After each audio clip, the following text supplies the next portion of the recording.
The Lotus Sutra. Translated from the Chinese of Kumarajiva 2007. By Tsugunari Kubo and Akira Yuyama. Chapter XXIII. Ancient Accounts of Bodhisattva Bhaisajyaraja. Thereupon Bodhisattva Naksatrarajasaṃkusumitabhijna addressed the Buddha, saying, O Bhagavat, why does Bodhisattva Bhaisajyaraja wander in this Saha world? O Bhagavat, this Bodhisattva Bhaisajyaraja has performed hundreds of thousands of myriads of kotis of nahudas of difficult and arduous practices. Splendid, O Bhagavat! I entreat you to explain it even a little, so that all the devas, nagas, yaksas, gandharvas, asuras, garudas, ki-naras, mahoragas, humans and non-humans, and also the assemblies of the bodhisattvas who have come from the other lands and these Sravakas will rejoice on hearing it. Then the Buddha spoke to Bodhisattva Naksatrarajasaṃkusumitabhijna, saying, in the remote past, beyond kalpas as immeasurable as the sands of the Ganges river, there was a Buddha called Chandrasuryavamalaprabhasisri, an arhat, completely enlightened, perfect in knowledge and conduct, well departed, knower of the world, unsurpassed, tamer of humans, teacher of devas and humans, Buddha, Bhagavat. With this Buddha were 80 kotis of great bodhisattva mahasattvas and an assembly of great Sravakas, as many as the sands of 72 Ganges rivers. The lifespan of this Buddha was 42,000 kalpas, and the lifespans of the bodhisattvas were also equal to this. In his land there were no women, no hell dwellers, no hungry ghosts, no animals, no asuras, and no calamities. The land was level like the palm of one's hand and was made of lapis lazuli. It was adorned with jeweled trees, and was covered with jeweled canopies with various hanging, flowered banners. This world was filled with jeweled vases and incense burners. There were platforms made of the 7 treasures. For each tree there was a platform, and each tree stood away from the platform a distance of no more than a bow shot. All the bodhisattvas and sravakas sat under these jeweled trees. On the top of every jeweled platform were hundreds of kotis of devas who played divine music and sang in praise and homage to the Buddha. Then the Buddha expounded the Lotus Sutra for Bodhisattva Sarvarapasa.Darsana and numerous other bodhisattvas and sravakas. Bodhisattva Sarvarapasa.Darsana devoted himself entirely to severe practices. Following the teachings of the Buddha Chandrasuryavamalaprabhasisri, he strove and wandered up and down in the single-minded search for enlightenment for a full 12,000 years, and he attained the samadhi called Sarvarapasa.Darsana. After having attained this samadhi, he rejoiced a great deal and thought thus: I have attained the samadhi called Sarvarapasa.Darsana entirely because of the power I attained through hearing the Lotus Sutra. I will now pay homage to the Buddha Chandrasuryavamalaprabhasisri and the Lotus Sutra. Immediately after he had entered this samadhi, Mandarava and Great Mandarava flowers and finely powdered solid and black sandalwood fell from the sky, filling the air like clouds and raining down upon the earth. It also rained the perfume of sandalwood from the inner seacoast of Mount Sumeru. With this quantity of perfume, 6 drams of which equal the worth of this Saha world, he paid homage to the Buddha. Having paid homage to the Buddha, he emerged from samadhi and thought this: I have paid homage to the Buddha using my transcendent power. This is, however, by no means equal to the tribute of offering my body. For a full 1,200 years, he inhaled the fragrance of sandalwood, olibanum, frankincense, clove, aloes wood, and glue trees and drank the fragrant oil of campaka flowers. He then anointed his body with scented ointment. In the presence of the Buddha Chandrasuryavamalaprabhasisri he covered his body with a divine jeweled garment and with the fragrant oil. Through his transcendent power and vows he set his body alight, which illuminated worlds equal in number to the sands of 80 kotis of Ganges rivers. At the same time all the Buddhas in these worlds praised him, saying, Splendid, splendid, O son of a virtuous family! This is the true perseverance. This is called the true Dharma offering to the Tathagata. It stands no comparison, even if one were to pay tribute with flowers, perfumes, necklaces, burning incense, scented powders, ointments, divine silk banners, canopies, perfumes of sandalwood from the inner seacoast of Mount Sumeru, and various other things like this. It stands no comparison, even if one were to offer one's kingdom or wife and children. O son of a virtuous family, this is the supreme offering. This is the highest and best of all offerings, because you offer the Dharma to the Tathagatas. Having spoken these words, all became silent.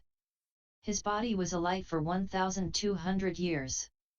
After this period passed, his body burned out. Because he had paid tribute to the Dharma like this, Bodhisattva Sarvaripasa.Darsana was reborn after his death in the land of the Buddha Chandrasuryavamalaprabhasisri. He was born spontaneously, sitting cross-legged in the house of King Vimaladatta. Then he immediately spoke these verses for the sake of his father, saying, O great king! You should now know that I, in an instant, attained the samadhi called Sarvaripasa.Darsana, in the place where I wandered. And, practicing with enthusiasm and perseverance, I set aside this, my beloved body. I have paid homage to the Bhagavat in order to attain the utmost wisdom. After having spoken these verses, he addressed his father, saying, The Buddha Chandrasuryavamalaprabhasisri is now in this world. Having previously paid homage to the Buddha, I attained the dharani of understanding the speech of all sentient beings and heard 800,000s of myriads of kotis of nahudas of verses and tens of billions of verses, hundreds of billions of verses and thousands of billions of verses of the Lotus Sutra. O great king, I will now once again pay homage to this Buddha. Having spoken this, he sat on the 7-jeweled platform and ascended into the air as high as 7 tala trees. Having come before the Buddha, he bowed until his forehead touched the Buddha's feet. He praised the Buddha in verse with his 10 fingers pressed together, saying, Your countenance is rare and wonderful. Your brilliance illuminates the 10 directions. Once, long ago, I paid you homage. I now come to behold you again. Thereupon Bodhisattva Sarvaripasa.Darsana, having spoken this verse, addressed the Buddha, saying, O Bhagavat! The Bhagavat is yet in this world. Then the Buddha Chandrasuryavamalaprabhasisri said to Bodhisattva Sarvaripasa.Darsana, O son of a virtuous family! The time of my parinirvana has come. The time of extinction has come. I ask you now to prepare my bed. I will enter parinirvana tonight. The Buddha said again to Bodhisattva Sarvaripasa.Darsana, O son of a virtuous family! I entrust you with the Buddha Dharma, and all the bodhisattvas and great sravakas as well as the Dharma for highest, complete enlightenment.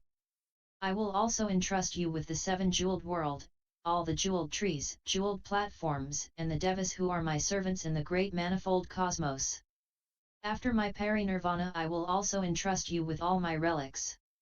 You should distribute them far and wide, and pay them homage. You should also erect a great many thousands of stupas. Having addressed Bodhisattva Sarvaripasa.Darsana in this way, the Buddha Chandrasuryavamalaprabhasisri entered parinirvana in the last watch of that night.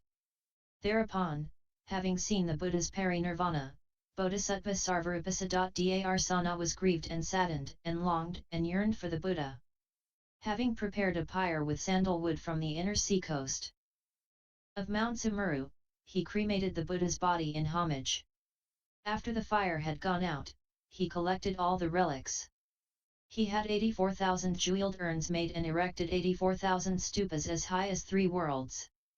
They were adorned with poles from which hung all kinds of bandhas and canopies and various kinds of jeweled bells. Then Bodhisattva Sarvaripasa.Darsana thought this. Although I have paid tribute in this way, I am not yet satisfied. I will now further pay homage to the relics. Then he spoke to all the great assemblies of bodhisattvas, great Sravakas, devas, nagas, and yaksas, saying, You should pay full attention. I will now pay homage to the relics of the Buddha Kandra Suryavamala Prabhasisri. Having said these words, he made an offering before the 84,000 stupas by burning his arms adorned with hundreds of merits for 72,000 years. He thus made innumerable Sravakas and immeasurable, incalculable people set forth toward highest, complete enlightenment.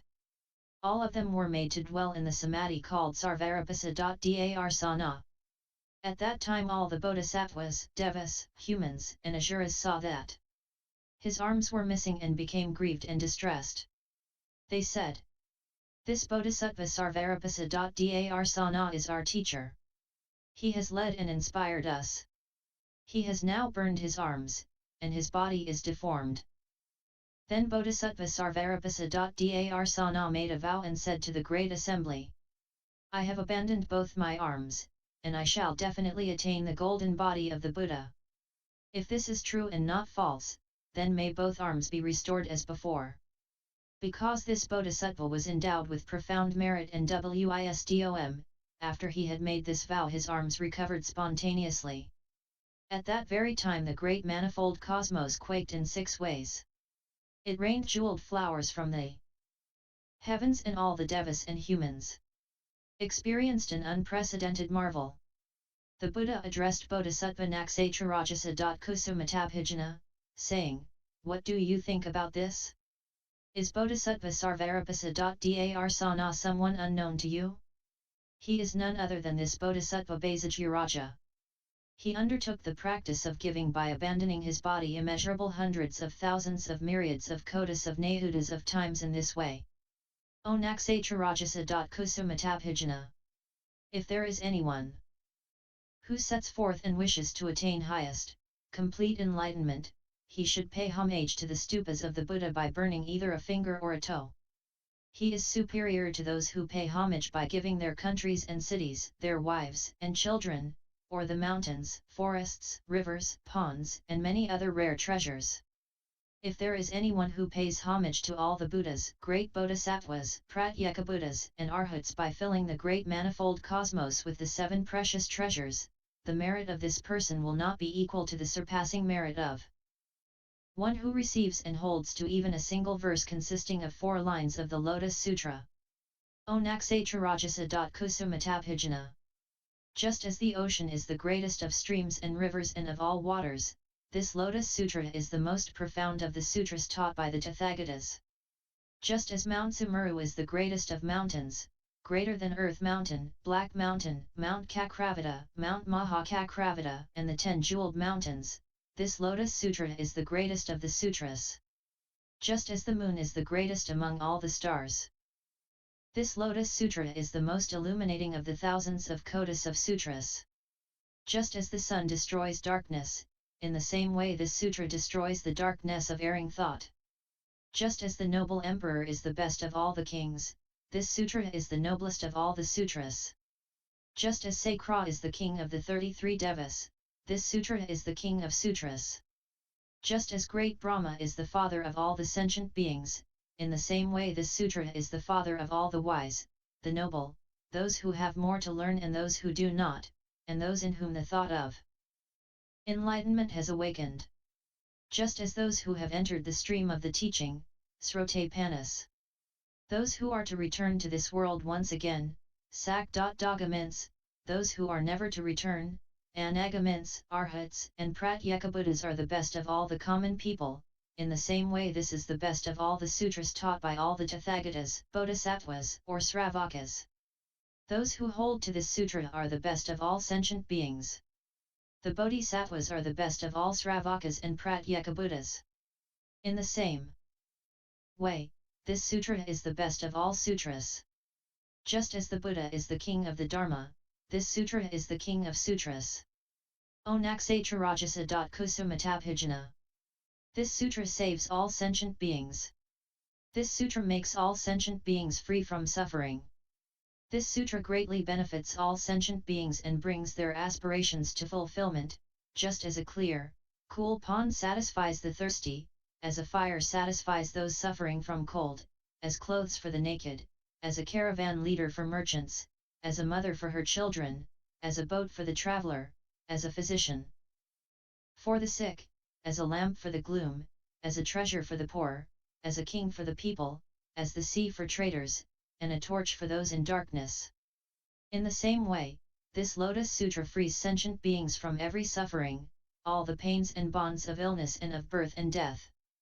If there is anyone who hears this Lotus Sutra, copies it, or moves others to copy it, their merit will be limitless even if it is measured through the Buddha's wisdom. If there is anyone who copies it and pays it tribute with flowers, perfumes, necklaces, burning incense, scented powders, fragrant ointments, banners, canopies, clothes, various kinds of ghee lamps, oil lamps, fragrant oil lamps, lamps of oil made from Campaka, Sumanas, Patala, Varsika and Navamalika trees, that person's merit will also be immeasurable. O Naksatrarajasaṃkusumitabhijna. If there is anyone who hears this chapter ancient accounts of Bodhisattva Bhaisajyaraja, they will attain immeasurable and limitless merit. If there is any woman who hears and holds to this chapter ancient accounts of Bodhisattva Bhaisajyaraja, she will never be reborn with a female body. If there is any woman 500 years after the parinirvana of the Tathagata who hears this sutra and practices according to the teaching, she will immediately reach the dwelling of the Buddha Amitayus in the Sukhavati world, surrounded by great bodhisattvas, and will be born on a jeweled seat in a lotus flower. Never again troubled by the three poisons of greed, anger, or ignorance, by arrogance or jealousy, he will attain the bodhisattva's transcendent powers and the accept-ance of the non-origination of all dharmas. After attaining this acceptance, his faculty of sight will be pure, and with this pure eye faculty, he will see all the Buddha Tathagatas, equal in number to the sands of 72 million kodas of Nahudas of Ganges rivers. At that time all the Buddhas will praise him from afar, saying, "Splendid! Splendid! Son of a virtuous family! You have preserved, recited, and contemplated this sutra from the teachings of the Buddha Sakyamuni and taught it to others. The merit you have obtained is immeasurable and limitless. Even fire cannot burn it. Even water cannot wash it away. Even thousands of Buddhas cannot give a complete description of your merit. You have already destroyed the Maras. You have already conquered the armies of birth and death. You have defeated all enemies. O son of a virtuous family! Hundreds of thousands of Buddhas together protect you with their transcendent powers. There is no one equal to you among the devas and humans of the entire world. With the exception of the Tathagata, the wisdom and meditation of all Sravakas, Pratyeka Buddhas, and Bodhisattvas can never equal yours. O Naksatrarajasaṃkusumitabhijna. Such is the power of the merit and wisdom that this Bodhisattva has perfected. If there is anyone who hears this chapter ancient accounts of Bodhisattva Bhaisajyaraja, rejoices in it, and praises it well, in his present life he will always exhale the fragrance of blue lotus flowers from his mouth and will always emit the fragrance of the sandalwood on Mount Oxhead from his pores. The benefits of the qualities he has obtained are just as mentioned above. For this reason, O Naksatrarajasaṃkusumitabhijna, I will entrust you with this chapter ancient accounts of Bodhisattva Bhaisajyaraja. During the period of 500 years after my parinirvana you must spread it far and wide in Jambudvipa and not allow it to be destroyed. You must not give Mara and his men, or the devas, nagas, yaksas and kumhanda demons any chance of destroying it. O Naksatrarajasaṃkusumitabhijna. You should protect this sutra with your transcendent power. Why is this? Because this sutra is good medicine for the ills of the people of Jambudvipa.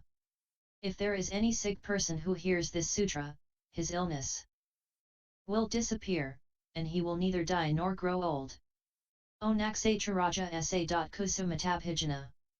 If you see anyone who holds to this sutra, you should scatter blue lotus flowers full of scented powder on him. After scattering them, you should think like this. This man will before long destroy the army of Mara, sitting on the grass-covered terrace of enlightenment. He will blow the conch of the Dharma, beat the drum of the great Dharma, and ferry all sentient beings across the ocean of old age, illness, and death. Therefore, if those seeking the Buddha path see those who hold to this sutra, the thought of respect should awaken in them. When this chapter, Ancient Accounts of Bodhisattva Bhaisajyaraja, was being taught, 84,000 bodhisattvas attained the dharani of understanding the speech of all sentient beings. The Tathagata Prabhudaratna in the jeweled stupa praised Bodhisattva Naksatrarajasaṃkusumitabhijna, saying, "Splendid! Splendid!